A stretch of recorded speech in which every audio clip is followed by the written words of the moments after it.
JAC board परीक्षा देने वाले 9वीं क्लास के विद्यार्थियों के लिए JCERT द्वारा मॉडल प्रश्न पत्र जारी किया गया है, जिसमें साइंस के लिए भी मॉडल सेट जारी किया गया है।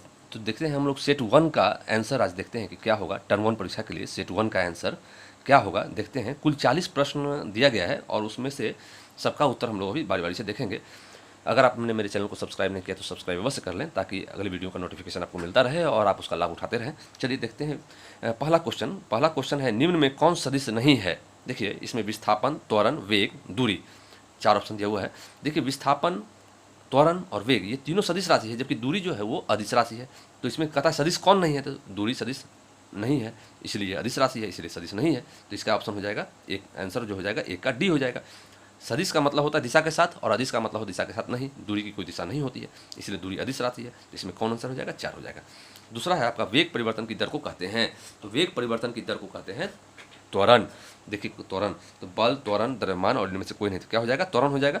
तीसरा है आपका चाल और वेग का मात्रक। देखिए तीसरा क्वेश्चन है, चाल और वेग का मात्रक होता है। चाल और वेग दोनों एक सदिश राशि है।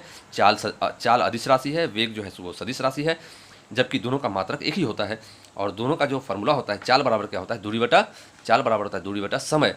और चूंकि दूरी और वेग बराबर होता है विस्थापन बटा समय, तो दूरी और विस्थापन दोनों का मात्रक जो है वो मीटर ही होता है। इसीलिए मीटर बटा सेकेंड, यानी मीटर बटा सेकेंड मतलब देखिए यहाँ मीटर बटा सेकेंड यहाँ है ना, तो चाल और वेग का मात्रक हो जाएगा m बटा s, मीटर बटा सेकेंड, ये होगा।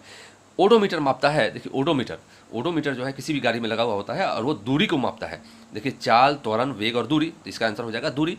जबकि स्पीडोमीटर अगर किसी गाड़ी में लगा हुआ हो तो स्पीड को मापता है, स्पीड मतलब चाल। तो यहाँ पर है ओडोमीटर। चलिए क्वेश्चन हो जाए अगला 5वां, 20 मीटर प्रति सेकेंड का किलोमीटर प्रति घंटा मैंने आवर में मान होगा, क्या मान होगा देखते हैं। देखिए 36 किलोमीटर प्रति घंटा, 72 किलोमीटर प्रति घंटा, 30 किलोमीटर प्रति घंटा और 20 किलोमीटर प्रति घंटा। तो इसका 72 किलोमीटर प्रति घंटा देखिए कैसे निकालें हम लोग। तो इसमें देखिए कैसे निकालते हैं, 20 किलोमीटर प्रति 20 मीटर प्रति सेकेंड को हम लोग बदलना है किलोमीटर प्रति आवर में। तो इसके लिए क्या करते हैं कि 20 में आपको 1000 से भाग दे देंगे और नीचे में चूंकि सेकेंड है तो सेकेंड को घंटा में बदलना है, तो 1 बटा कितना हो जाएगा हमारा, 60 गुने 60 हो जाएगा, वो घंटा में हो जाता है। अब देखिए इसको हम लोग क्या करते हैं, 20 बटा 1000 और जो 60 गुने 60 जो नीचे है ऊपर चला जाएगा 60 गुने 60। अब देखिए ये शून्य से ये शून्य काट दीजिए, ये शून्य से ये शून्य काट दीजिए, ये शून्य से ये शून्य काट दीजिए, 36 दूना 72। और इस तरह से आप देख रहे हैं कि 72 किलोमीटर प्रति घंटा निकल गया हमारा। तो आप देख रहे हैं यहाँ पर ऑप्शन बी है। चलिए अगला क्वेश्चन 6वां नंबर, एक कार की चाल 15 मीटर की दूरी तय करने में, एक कार की जो चाल है 15 मीटर की दूरी तय करने में 18 किलोमीटर प्रति घंटा से 36 किलोमीटर प्रति घंटा हो जाती है। तो कार का त्वरण क्या होगा। देखिए इस सवाल के जवाब में हम लोग देखते हैं कि एस आपका दिया हुआ है कितना, एस है आपका 15 मीटर, यू जो है आपका वो कितना है, मैंने प्रारंभिक वेग दिया हुआ है 18 किलोमीटर प्रति घंटा, और भी वो कितना हो जाता है 18 किलोमीटर से बढ़ करके 36 किलोमीटर प्रति घंटा हो जाता है चाल जो है आपका 15 मीटर की दूरी तय करने में। तो भी जो है अंतिम वेग वो 36 किलोमीटर प्रति घंटा लिखेंगे, और ए जो है आपका त्वरण वो निकालना ही है। इसके लिए निकालने का जो फार्मूला होता है वो होता है v² = u² + 2as। अब देखिए यहाँ पर जो आपको 18 किलोमीटर प्रति घंटा है उसको हम लोग बदल लेंगे मीटर प्रति सेकंड में, और उसको बदलने के लिए क्या करते हैं हम लोग कि जैसे मान लीजिए 18 किलोमीटर प्रति घंटा को हम लोग मीटर प्रति सेकंड में बदलेंगे, तो 18 को 1000 से गुना करेंगे तो मीटर में बदल जाएगा, और चूंकि बटा में आवर है तो आवर को सेकंड में बदलना है, मैंने घंटा को सेकंड में, तो 60 को 60 से गुना करने पर क्या हो जाता है, वो सेकंड में बदल जाता है। अब देखिए यहाँ पर कटिंग कीजिए, 0 से 0, ये 0 से ये 0, और 6 त्रिक 18 और 3 दूना 6 और 2 पंचे 10, और इस तरह से आपका निकल जाता है 5 मीटर प्रति सेकंड। तो 18 किलोमीटर प्रति घंटा जो है आपका वो 5 मीटर प्रति सेकंड में निकल जा रहा है देखिए। और उसी तरह से भी जो है अंतिम वेलोसिटी 36 किलोमीटर प्रति आवर है, उसको भी अगर आप इसी तरह से निकालेंगे तो आपको हो जाएगा 10 मीटर प्रति सेकेंड। तो ये आपका जो है सो u निकल गया 5 मीटर प्रति सेकेंड, और v निकल गया 10 मीटर प्रति सेकेंड, ये निकालना ही है, और s दिया हुआ है आपका 15 मीटर। तो देखिए इस फार्मूला में इसको पुट कर दीजिए, रख दीजिए, तो 10² = 5² + 2as। यहाँ पर ये जो आपका 2s का मान है वो 15 है, अब देखिए 15 दूना 30 हो गया इधर, और इधर 10 स्क्वायर, इधर -5 स्क्वायर हो जाएगा। इसको अगर आप सोल्व कीजिएगा तो 2.5 मीटर प्रति सेकेंड स्क्वायर आएगा। देखिए जो आपका आंसर है यहाँ पर 2.5 मीटर प्रति सेकेंड स्क्वायर। देखिए यहाँ 2.5 मीटर प्रति सेकेंड स्क्वायर, इस तरह से आप उसका उत्तर निकाल सकते हैं। अब देखिए अगला क्वेश्चन है आपका, बल का एसआई मात्रक है। तो बल का एसआई मात्रक न्यूटन है, आपने पढ़ा है। देखिए इसमें यहाँ पर ऑप्शन सी है, तो उसका उत्तर हो जाएगा सी। चलिए नेक्स्ट क्वेश्चन देखते हैं 8वां नंबर कि 1 न्यूटन किसके बराबर होता है। तो देखिए 1 न्यूटन किसके बराबर होता है, तो न्यूटन जो है वो बल का मात्रक है, और बल का जो है जो सूत्र होता है द्रव्यमान गुने त्वरण, और द्रव्यमान का मात्रक होता है किलोग्राम, और त्वरण का मात्रक मीटर प्रति सेकंड स्क्वायर। यानी कितना हो जाएगा, 1 न्यूटन बराबर हो जाएगा किलोग्राम मीटर प्रति सेकंड स्क्वायर। देखिए यहाँ पर कौन है मात्रक, यहाँ पर हो जाएगा 1 किलोग्राम मीटर प्रति सेकंड स्क्वायर। बहुत सटा सटा करके ऑप्शन दिया हुआ है, इसलिए बहुत सावधानी से मारने का जरूरत है। गोला को रंगने के समय बहुत सावधानी के रखने का जरूरत है, क्योंकि गोला जो अगर आप बॉल पॉइंट पेन से करते हैं तो उसमें व्हाइटनर लगाने का कोई गुंजाइश नहीं रहता है। व्हाइटनर लगाएंगे तो फिर आपका गड़बड़ हो जाएगा, क्योंकि उसको मान्यता नहीं दी जाएगी, तो इसीलिए आप उसको मिटा नहीं सकते हैं, व्हाइटनर नहीं लगा सकते हैं। तो बहुत सावधानी से गोला घेरने की आवश्यकता होगी। चलिए अब देखते हैं अगला क्वेश्चन, 9वां नंबर क्वेश्चन देखते हैं। 3 पिंड ए बी सी के द्रव्यमान क्रमशः 5 kg, 2 kg और 10 kg है, तो इनमें किसका जड़त्व सबसे कम है। देखिए जिस पिंड का द्रव्यमान सबसे ज़्यादा होगा उसका जड़त्व भी सबसे ज़्यादा होगा, और जिस पिंड का द्रव्यमान सबसे कम होगा उसका जड़त्व भी सबसे कम होगा। यहाँ पर 3 पिंड आपका ए बी सी दिया हुआ है, और इसमें देखिए ए बी सी में सबसे कम द्रव्यमान वाला जो पिंड है वो बी है, क्योंकि बी का जो द्रव्यमान है वो मात्र 5 kg है, जबकि ए का 5 kg, बी का द्रव्यमान 2 kg है, और ए का द्रव्यमान 5 kg और सी का द्रव्यमान 10 kg है। सबसे कम द्रव्यमान वाला कौन सा पिंड है, बी है। इसका मतलब बी का जड़त्व सबसे कम होगा, इसलिए देखिए बी, इसका आंसर हो जाएगा 9 का बी। 10वां देखिए 1 kg द्रव्यमान पर 1 न्यूटन का बल लगाने पर उत्पन्न त्वरण का मान होगा। तो 1 किलोग्राम द्रव्यमान पर 1 न्यूटन का बल लगाने पर त्वरण का मात्रक, आप देखिए बल बराबर क्या होता है, बल बराबर होता है द्रव्यमान गुने त्वरण, याद रखिएगा। तो आपको पूछ रहा है कि 1 किलोग्राम द्रव्यमान पर 1 न्यूटन का बल लगाने पर, तो यहाँ पर बल का 1 यहाँ दिया हुआ है 1 न्यूटन, और द्रव्यमान दिया हुआ है 1, तो त्वरण कितना उत्पन्न होगा, त्वरण ए का मान निकालना है। तो ए बराबर कितना हो जाएगा 1/1, यानी 1/1 क्या, मीटर प्रति सेकेंड स्क्वायर। तो यहाँ पर कौन है 1 मीटर प्रति सेकेंड स्क्वायर, देखिए यहाँ पर डी है, तो क्या हो जाएगा आंसर 10 का डी हो जाएगा, 1 मीटर प्रति सेकेंड स्क्वायर। चलिए 11 नंबर क्वेश्चन देखते हैं। न्यूटन के गति के पहले नियम से मिलता है। तो न्यूटन का गति का पहला नियम क्या कहता है कि अगर कोई वस्तु गतिशील है तो गतिशील अवस्था में ही रहेगा, और स्थिर है तो स्थिर अवस्था में ही रहेगा, जब तक कोई उस पर बाहरी बल आक्षेपित नहीं किया जाता है, जब तक उस पर कोई बाहरी बल नहीं लगाया जाता है, तब तक वो अपने जिस अवस्था में है उसी अवस्था में रहेगा। तो जो जिस अवस्था में है उसी अवस्था में जो रहता है उसको जड़त्व कहते हैं। तो यानी यस कहने का मतलब है कि न्यूटन की गति के पहले नियम से जड़त्व की परिभाषा निकल के सामने आता है। तो 11 का बी हो जाएगा, है ना। न्यूटन की गति के पहले नियम से क्या मिलता है, जड़त्व की परिभाषा मिलती है। देखिए 12, न्यूटन गति के कौन से नियम से बल मापने का सूत्र मिलता है। तो न्यूटन गति के नियम से पहला नियम, दूसरा नियम, तीसरा नियम, इनमें से कोई नहीं। तो क्या हो जाएगा, न्यूटन गति के कौन से नियम से बल मापने का सूत्र मिलता है, तो दूसरे नियम से निकलता है बल मापने का सूत्र, ठीक है।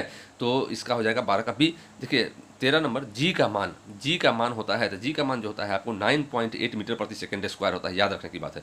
तो जी का हो जाए 13 का बी हो जाएगा। देखिए 14 नंबर क्वेश्चन, 60 किलोग्राम द्रव्यमान के किसी मनुष्य का चंद्रमा पर भार होगा। तो अगर देखिए यहाँ पर द्रव्यमान दिया हुआ है, तो m दिया हुआ है कि 60 किलोग्राम का कोई व्यक्ति है, तो भार जो होता है वेट वो बल के बराबर होता है। तो वेट मतलब भार जो है वो बराबर हो जाएगा पृथ्वी पर, कितना हो जाएगा 60 और गुने 10 मान लीजिए, कह के यहाँ पर दिया हुआ जी का मान कह रहा है 10 लेने के लिए मीटर प्रति सेकंड स्क्वायर, यानी कि 600 न्यूटन हो जाएगा भार। वही 60 किलोग्राम का मनुष्य का भार पृथ्वी पर 600 न्यूटन हो जाएगा। लेकिन यहाँ पर तो बोल रहा है चंद्रमा पर उसका भार कितना हो जाएगा। तो चूंकि हम जानते हैं कि पृथ्वी पर जितना भार होता है वह चंद्रमा पर जो भार होता है वह पृथ्वी का 1/6 होता है, 1/6 भाग होता है। तो पृथ्वी पर 600 है तो चंद्रमा पर कितना हो जाएगा 600/6 हो जाएगा। तो 600/6 हो जाएगा, तो काटेंगे तो कितना हो जाएगा 100, यानी कि 100 न्यूटन। तो देखिए यहाँ पर चंद्रमा पर जो भार होगा उस मनुष्य का जिसका द्रव्यमान 60 किलोग्राम है, वो चंद्रमा पर उसका भार होगा 100 न्यूटन, यानी 14 का सी हो जाएगा। अब देख लीजिए आप 15 नंबर, शरबत बनाते समय पानी में चीनी मिलाने पर चीनी पानी में मिल जाता है। यह पदार्थ के कणों के किस गुण को दर्शाता है? देखिए, शरबत बनाते समय अगर पानी में चीनी मिलाते हैं और चीनी पानी में मिल जाता है, तो इसका मतलब क्या हुआ कि पदार्थ के कणों के बीच रिक्त स्थान होता है, और रिक्त स्थान रहेगा तभी घुलेगा मिलेगा। अगर जगह नहीं रहेगा कहीं पर मिलने घुलने का, तो कहाँ से वो मिल पाएगा? तो इसमें इसका आंसर हो जाएगा ए, पदार्थ के कणों के बीच रिक्त स्थान होता है। 15 का ए हो जाएगा। 16 है, निम्नलिखित में से कौन पदार्थ का उदाहरण है? देखिए, पदार्थ का उदाहरण विचार, विचार कोई पदार्थ नहीं, शील कोई पदार्थ नहीं, स्नेह ये सब भावना है, शीतल पे यह पदार्थ है। तो 16 का सी हो जाएगा। देखिए 17, दो विभिन्न पदार्थों के कणों का स्वतः मिलना कहलाता है। तो दो विभिन्न पदार्थों के स्वतः माने अपने आप स्वतः मिलना कहलाता है, मिश्रण कहलाता है। देखिए, वाष्पीकरण भी है, घुलना है, संपीडियत है, नहीं, इसमें हो जाएगा विसरण। 17 का ए हो जाएगा। 18 देखते हैं। किसी तत्व की द्रव्यमान प्रति इकाई आयतन, द्रव्यमान प्रति इकाई आयतन को क्या कहते हैं? किसी तत्व के द्रव्यमान प्रति इकाई आयतन को क्या कहते हैं, क्वेश्चन है। तो देखिए यहाँ पर द्रव्यमान प्रति इकाई आयतन ये होता है, वो क्या कहते हैं? तो इस घनत्व, तरलता, दृढ़ता, द्रव्यमान, तो उसको कहते हैं घनत्व, है ना, घनत्व कहते हैं। घनत्व का मात्रक ही होता है किलोग्राम प्रति घन मीटर। तो कैसे निकलेगा? द्रव्यमान को आयतन से भाग देंगे तो निकलेगा ये फार्मूला, ये जो आपका मात्रक है किलोग्राम प्रति घन मीटर। इसी से भी हम लोग निकाल सकते हैं कि द्रव्यमान प्रति इकाई आयतन को हम लोग घनत्व कहते हैं। 19 नंबर है, 2 ग्राम हाइड्रोजन 16 ग्राम ऑक्सीजन के साथ मिलकर 18 ग्राम जल का निर्माण करता है। यह किस नियम को प्रदर्शित करता है? देखिए, 2 ग्राम हाइड्रोजन 16 ग्राम ऑक्सीजन के साथ मिलता है तो 18 ग्राम जल का निर्माण करता है। तो 16 2 18, तो दोनों मिला देंगे, हाइड्रोजन और ऑक्सीजन को मिला देते हैं तो 18 हो जाता है, और 18 ग्राम जल का भी, यानी कि द्रव्यमान संरक्षण का मैंने न द्रव्यमान न घटता है न बढ़ता है, वो संरक्षित रहता है। तो कौन सा नियम काम करता है, कौन नियम को प्रदर्शित करता है? द्रव्यमान संरक्षण का नियम प्रदर्शित करता है, न कि स्थिर अनुपात का नियम, न कि डाल्टन का परमाणु सिद्धांत, न कि आवोगाद्रो का नियम। यह किसको दिखलाता है? द्रव्यमान संरक्षण के नियम को बतलाता है। तो ये हो जाएगा ए, आपका 19 का ए हो जाएगा। देखिए 20वां नंबर क्वेश्चन क्या है, जल में हाइड्रोजन एवं ऑक्सीजन की द्रव्यमान का अनुपात सदैव 1:8 होता है। यह किस नियम को दर्शाता है? देखिए, कितना भी मोल ले लीजिएगा इसका, 1000, 2000, 10,000, 20,000, जो भी मोल लीजिएगा, लेकिन उसमें जो अनुपात होगा वो हमेशा स्थिर ही होगा, 1:8 ही होगा उसमें। तो इसीलिए यह दर्शाता है आपको, देखिए, स्थिर अनुपात का नियम दर्शाता है, न कि द्रव्यमान संरक्षण का, न कि डाल्टन का परमाणु सिद्धांत का, न कि निश्चित अनुपात का नियम का। यह है आपका स्थिर अनुपात का नियम को दर्शाता है। ठीक है, तो 20 का हो जाएगा बी। अगला क्वेश्चन 21 नंबर है, परमाणु त्रिज्या को किस मात्रक में मापते हैं? ये तो याद रखने की बात है। परमाणु त्रिज्या को हम लोग देखिए nanometre, metre, centimetre, picometre, nanometre में, ठीक है, परमाणु त्रिज्या को हम लोग नैनोमीटर में नापते हैं। 22वां क्वेश्चन है आपका, परमाणु द्रव्यमान को किस इकाई में नापते हैं? तो परमाणु द्रव्यमान को हम लोग यू में नापते हैं। देखिए यू में नापते हैं, परमाणु द्रव्यमान को यू में नापते हैं। 23 नंबर, किसी पदार्थ का सूक्ष्मतम कण जो स्वतंत्र रूप में रह सकता है क्या कहलाता है? देखिए, परमाणु, अणु, परमाणु द्रव्यमान इकाई, आयन।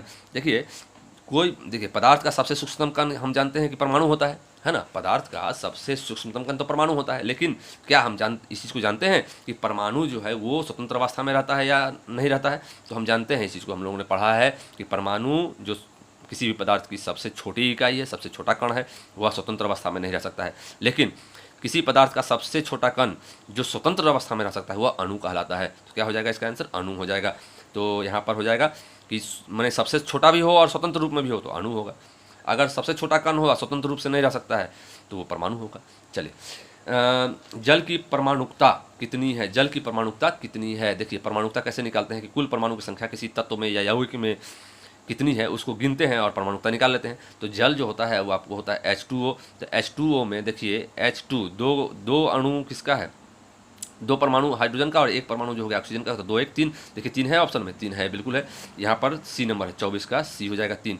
देखिए 25वां नंबर क्या कहता है, निम्नलिखित में से किस यौगिक की परमाणुकता 5 है? देखिए आपको यहाँ पर पूछ रहा है किस यौगिक की परमाणुकता 5 है। तो पहले हम लोग देख लेते हैं अमोनिया। अमोनिया का होता है NH3, ठीक है ना। कार्बन डाइऑक्साइड का है CO2, कैल्शियम कार्बोनेट का CaCO3 होता है, और जल का होता है H2O। आप जानते हैं ना इस चीज़ को। अब आप देख लीजिए परमाणुकता किसका 5 होगा। कैल्शियम का हो गया आपका एक कैल्शियम, 1 कार्बन, तो 1 और 1 2 और यहाँ 3 ऑक्सीजन, तो कितना हो गया? 3 2 5 हो गया यहाँ।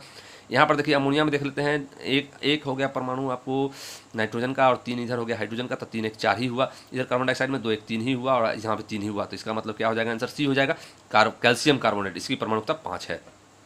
26 नंबर देखिए, कैल्शियम हाइड्रोक्साइड का सूत्र लिखिए। तो कैल्शियम हाइड्रोक्साइड जो होता है CaOH2 होता है, ठीक है। तो 26 का हो जाएगा बी। देखिए 27 नंबर, नाइट्रिक अम्ल का आणविक द्रव्यमान ज्ञात कीजिए। तो नाइट्रिक अम्ल का आणविक द्रव्यमान कहता है, तो नाइट्रिक अम्ल का सूत्र क्या होता है, HNO3। देखिए यहाँ पर नाइट्रिक अम्ल का जो सूत्र होता है HNO3 होता है।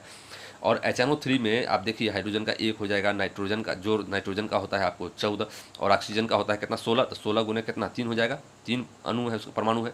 अब सबको कर दीजिए, 1 जोड़ 14 16 या 48, सबको जोड़ दीजिए तो कितना हो जाएगा, 8 4 12, 1 13 के 3 हाथ में रहा 1 और 4 1 5 1 6 63 निकल के आता है। देखिए 63 यहाँ है, 27 का 3 हो जाएगा, 27 का ए हो जाएगा।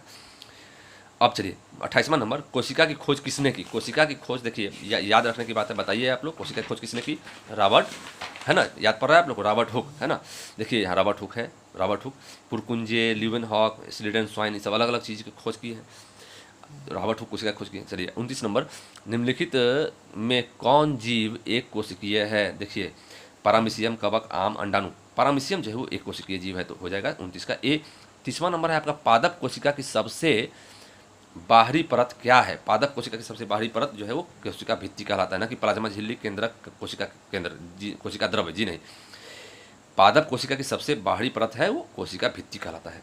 चलिए अगला क्वेश्चन उसी से संबंधित है, कोशिका भित्ति बनी होती है, कोशिका भित्ति बनी होती है किससे बनी होती है, प्रोटीन से, कार्बोहाइड्रेट से, सेल्यूलोज से, लिपिड से, किससे बनी होती है, कोशिका भित्ति बनी होती है सेल्यूलोज से। तो 31 का हो जाएगा सी। 32 देखते हैं, 32 है आपका क्वेश्चन, कोशिका झिल्ली का कोशिका के बाहर से अपने भोजन तथा अन्य पदार्थ के ग्रहण करने की प्रक्रिया को क्या कहते हैं। देखिए कोशिका झिल्ली का कोशिका के बाहर से अपने भोजन तथा अन्य पदार्थ के ग्रहण करने की प्रक्रिया को इंडोसाइटोसिस कहते हैं। देखिए इंडोसाइटोसिस यहाँ है ना, इंडोसाइटोसिस याद रखिएगा। 39 है, कोशिका में अनुवांशिक गुणों की सूचना कहाँ होती है, तो गुणसूत्र में होती है। देखिए डी हो जाएगा, माइटोकॉन्ड्रिया, कोशिका द्रव्य, राइबोसोम, गुणसूत्र नहीं, क्या हो जाएगा, गुणसूत्र हो जाएगा।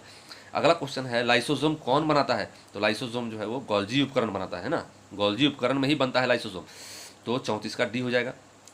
35 नंबर देख लीजिए कि किसी विशेष कार्य को करने के लिए कोशिका एक विशेष समूह बनाती है, इस समूह को क्या कहते हैं, तो देखिए कोशिका के समूह को हम लोग उत्तक कहते हैं और उत्तक के समूह को अंग कहते हैं, है ना, तो अंग बनता है इससे।